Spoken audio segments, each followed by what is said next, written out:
advised. Hey everyone, welcome back to Board Games Unlocked, and today I'm doing a no run-through review for Wasp, which is one of the newest characters to come out for Marvel Champions and is the team-up partner for Ant-Man, which I have done a review for. So if you want to know how Ant-Man plays, then definitely go check that out. But here we are going to be talking about Nadia Van Dyne, and also known as Wasp.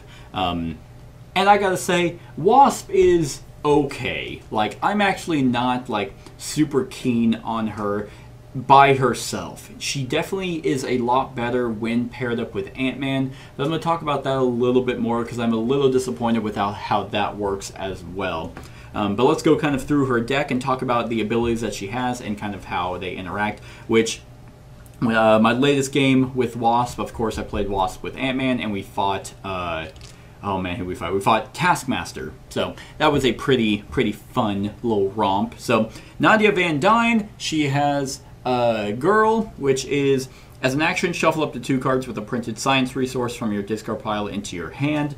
You know, not bad. She's actually, she's a little bit better in terms of like overall kind of abilities. It's weird. What she lacks, Ant-Man has, and when Ant-Man lacks, she has. So the duo between the two is actually really cool, that they complement one another like that. So for example, her hand size is 6 whenever she's in Alter Ego, and then it is 5 whenever she's in Wasp, but whenever she is in Giant Wasp form, it is still 5, whereas Ant-Man's actually goes down to 4.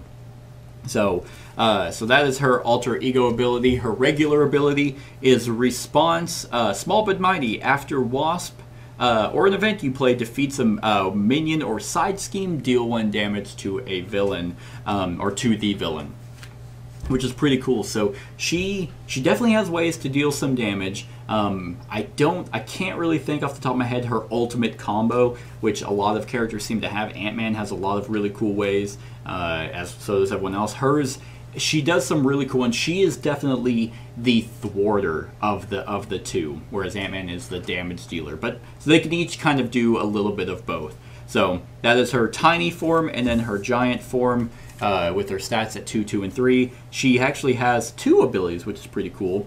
Threat.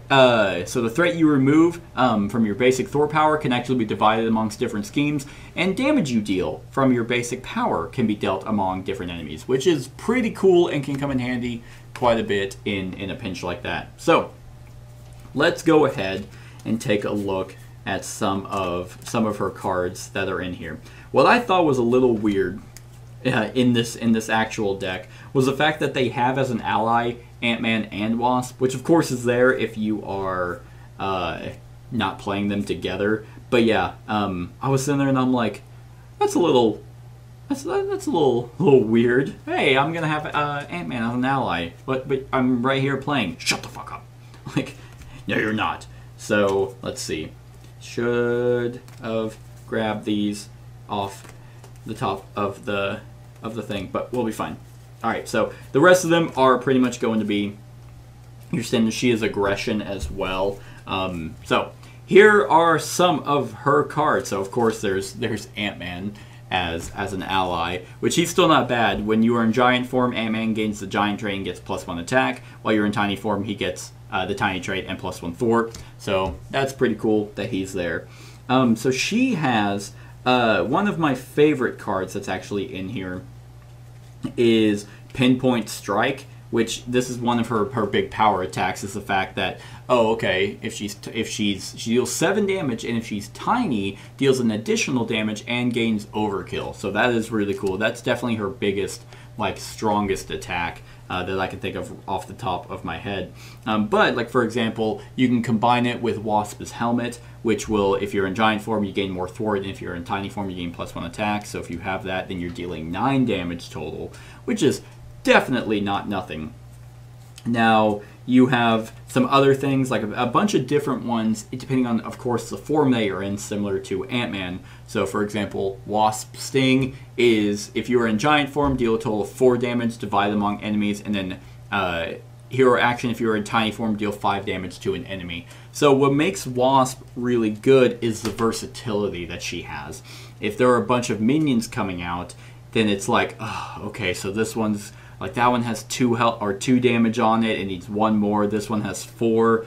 Okay, well, all right, I'm going to regularly attack and split my damage and actually defeat 2 instead of doing 1 overkill that just, defeats 1. And you're like, man, that's kind of a waste. She has the ability to do that, which is very helpful whenever she is paired with other people who definitely need to utilize their resources elsewhere instead of being bogged down by a bunch of minions. Another one that is pretty neat, one of her thwart removals, is Giant Help, which, let me just move these up a little bit. Giant Help, which is if you remove 3 thwart, if you are, or 3 threats, sorry. If you're in giant form, you remove 1 more. Let's see, this one was actually pretty cool, but it's worded weird. And it is Rapid Growth, which says when you use one of your hero's basic powers, change to your giant hero form and get +2 to the power for that turn. Which immediately makes you think, oh, okay, I'm going to do my attack here with, Tiny Wasp. Oh man, I thought I had to sneeze. That sucks. But then it's like, okay, so I'm attacking, but then I'm going to play that as an interrupt, which means, oh, okay, I can change to giant and actually use this instead with +2. But the way it's worded makes you think, oh, but I already attacked as tiny. I guess I don't ready to attack again. It's really just like, oh, by the way, if you're not in giant form, you can play this to get in giant form, and now she's dealing 4 damage because she was tiny, and now she grows to be monstrous. I also love the art, the fact that she's on a football field in a football stadium, which is really neat. So then you have one of these. No, it was where is it? It was actually, I think it was just a regular aggression card that I very much enjoyed because of the So her pre-built deck comes with a card called Into the Fray, which was you deal 6 damage to a minion, and for each damage that you deal over that, you remove threat from the main scheme. This is one of her big cards because she doesn't do a lot of damage, like I said, but she can mitigate that damage. So if she can just whittle an enemy down to where he has 1 hit point left, you can play Into the Fray and then deal 1 damage, kill the minion, and then remove 5, threat from the main scheme, which is awesome. And then leave her to do whatever she needs. Oh, I'm going to go into giant form, and then I'm going to, remove threat and destroy a side scheme. And if you have multiple ways to actually remove, some side schemes that are coming in, then she just gets to do a little bit of damage to the main villain. Like in the instance with Taskmaster, for example, is he has the hero's captured cards, which they don't have a lot of thwart. So or a lot of threats, so you can kind of remove those and then gain the free hero, play them, and then, I'm going to have them remove some threat. Oh, okay, that's 1 more damage. That's another damage. That's another damage. And you just kind of pick away a little bit at the health of the hero. So she is interesting. And I mean, she's not when I was playing her, I never had that wow, oh my god. But you are helpful. You are efficient with doing it. You are keeping threat low. You are doing some damage to minions or to the boss. So it's not like she's useless. Far from it. It's just that she's not as cool, I guess. I don't know. I think the card play is still really good. I just kind of like Ant-Man's with his. He felt like he had a little bit more versatility of swapping tiny and big more than she does. She has a few rapid growth and. What was it? That was one of them for sure that just was there. But, yeah. Oh, it's right here in my hand. But, I mean, not a whole lot that actually does it. I mean, of course, and then there's Pin Particles. That is free. After you spend this, you can heal 2 if you're in Giant, or you can draw cards if you're in Tiny. Both Ant-Man and Wasp have that. And her other card is if she's in giant form, she has Red Room Training. She gains a Retaliate, and if you're in tiny form, your basic attack gains Piercing. So that's still pretty good. Remove a toughness before actually dealing damage, so you can play that. If an enemy has toughness, boom, get rid of that. Oh, now I'm going to play my Pinpoint. So you use this to remove someone's toughness, and then you play the Pinpoint Strike, which allows you to do 8 damage, 9 if you have Wasp as helmet. So like I said, she has ways of dealing a bunch of damage, but her control over what form she's in is less. Now, those are basically every card that she has that are for her 15 cards that come in her deck. She's pretty good. It's interesting the fact that she has aggression as the pairing. And once again, I don't know much about these characters in comic books. In fact, I have never seen the Ant-Man movies, which I've seen every other MCU movie except those two for whatever reason. So I don't know how she's portrayed in those movies either. But you do know that they are a team, Ant-Man and Wasp. In fact, the second movie is literally named that. And here's where I it's not her fault. I would have the same problem if Ant-Man came out second, if Wasp came out first, because one of the cards that comes in both of their decks, and it was useless for Ant-Man, is this card, Swarm Tactics. This is just a basic card, but this should be one of their cards. I mean, you cannot have it in anyone else's deck, and it does nothing if you don't have both of them. So, for example, this one is Team Up, Ant-Man and Wasp. Okay, you need both of them here, so max 1 per deck. That's fine. Hero action. Change to your other hero form and ready your hero. Which this is a great card. Like, the fact is, oh, we're both tiny, boom, now we're both big, Swarm Tactics, now we can kick some ass. Oh, you had to defend yourself last turn? That's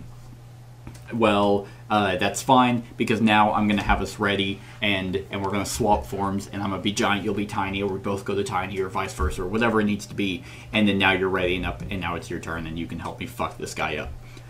My complaint is not that this card exists. Like, I think it's a fantastic card. I enjoy it quite a bit. And I'll say, with this card, and even with her deck, the thematic feeling of playing with Ant-Man and I was playing Wasp, is still really cool because you understand that they're supposed to be a team. Here's my complaint.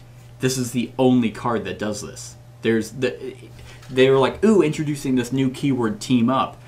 Yeah, one card. Like, I really would have liked it if there were a lot more that utilized the team up ability. That might be OP because, like I just mentioned, you can do a shit ton of combinations with this one card, and when it comes up, it costs 1 Yahoo, and then you both can do something. I still really enjoy it, but I'm a little let down that the advertising was kind of like, ooh, wait till, Wasp comes out, and then her and Ant-Man can fuck somebody up, which they can. But and maybe it's my fault, but in my mind I was thinking, ooh, she's going to have a lot of synergistic cards with Ant-Man. There's going to be a bunch of different ones like this, instead of the one that already came with Ant-Man that is in his deck. And, okay, so they both have it when they're playing together, which is still really good. But yeah, I can't help but be a little bit disappointed that there's not as much synergy. So I'm not expecting much with Quicksilver and Scarlet Witch for that very same reason, because of it wasn't utilized greatly in the Ant-Man Wasp, which I kind of feel that they're more of a duo than Scarlet Witch and Quicksilver, but that could just be me. But other than that, this is still a fantastic card, and with both characters having it in their deck, the fact that they are able to swap forth and ready each other is still really, really cool. And the fact, like I said, that they do complement each other in terms of what they do. Like, her tiny ability, she has 1 thwart, 1 attack, and 2 defense. Ant-Man, I should have pulled out Ant-Man to go over his stats. He has higher stats than she does, higher defense, but he has less card draw. She has a lot more of... He has more ways of changing back and forth and doing a bunch of different abilities. But he can only attack 1, or he can only thwart 1. She can mitigate and spread it out. So they do complement each other extremely well.